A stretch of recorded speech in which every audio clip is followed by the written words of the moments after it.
আবু আইয়ুব আনসারী রাদিয়াল্লাহু তাআলা আনহুর খেজুরের বাগান, ওই বাগান পাহারা দেওয়ার জন্য ওই খেজুরের বাগানের মধ্যে একটা মাচান করা ছিল। মাচান বোঝেন নাকি?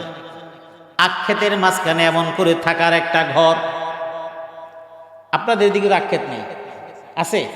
আখক্ষেতের মধ্যে ঘর। আবার এক সময় নদীর মধ্যে, বিলের মধ্যে মাছ ধরার জন্য বিভিন্ন জাল পাতা থাকতো। এই জালগুলো পাহারা দেওয়ার জন্য ওই জায়গার মধ্যে বাঁশের মধ্যে মিলাইয়া থাকার ঘর বানানো হতো। এটা হলো মাচান। ওই খেজুরের বাগানের মধ্যে একটা মাচান। কিন্তু আবু আইয়ুব আনসারী রাদিয়াল্লাহু তাআলা আনহু ওই মাচানে যেই পাহারাদার হিসেবে আছে, ওই অবস্থার মধ্যে প্রতিদিন দেখে একজন আসে এবং কিছু খেজুর নিয়ে যায়। আল্লাহর নবীর কাছে এই ব্যাপারে আরজি পেশ করা হয়, ইয়া রাসূলুল্লাহ, আমার বাগানের খেজুরগুলো একজন চোরে এসে চুরি করে নিয়ে যায় রাতের বেলা। আল্লাহ নবী বললেন, তুমি আরেকদিন যদি দেখো তারে তুমি জাপটায় ধরবা, আমার কাছে নিয়ে আসবা। ঠিক আবু আইয়ুব আনসারী রাদিয়াল্লাহু তাআলা আনহু অপেক্ষায় আছেন। দেখলেন ওই খেজুরের বাগানের মধ্যে খেজুর চুরি করার জন্য একজন হাজির। জাপটায় ধরলেন, বললেন, নবীর কাছে তোমার নিয়ে যাইতে বলছে আজকে ছেড়ে দেওয়ার আসবো না। দ্বিতীয় দিন আবার একই কথা, দ্বিতীয় দিন একই অবস্থা হলো। ওই প্রথম দিনের ঘটনা দ্বিতীয় দিন নবী সাল্লাল্লাহু আলাইহি ওয়াসাল্লামের কাছে গিয়ে বললেন, ইয়া রাসূলুল্লাহ, আমি তো ধরেছিলাম কিন্তু তারে আনতে পারি নাই, সে আসবে না।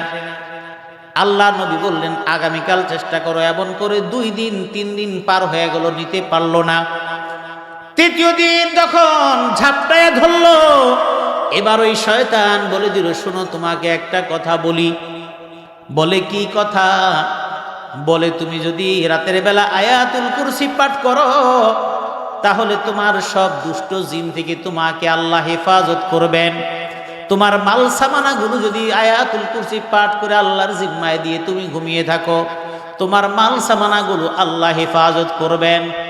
যেহেতু প্রতিদিন খেজুর বাগান থেকে খেজুর চুরি হয়ে যায়, এবার তৃতীয় নম্বর দিন যখন আল্লাহ নবীর কাছে বললেন, ইয়া রাসূলুল্লাহ, আমি তো ধরে ফেলেছিলাম, সে আমাকে এই কথা বলেছে।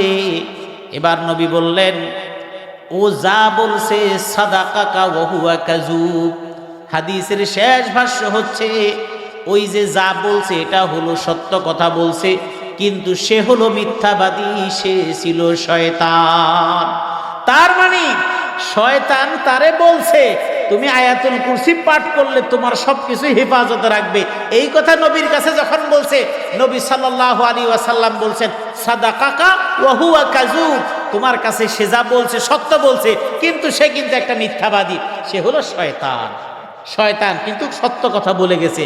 আয়াতুল কুরসি পাঠ করলে আল্লাহ পাক রব্বুল আলামিন আপনাকে, আমাকে, আপনার মালকে হেফাজত করে নেবেন। সুবহানাল্লাহ।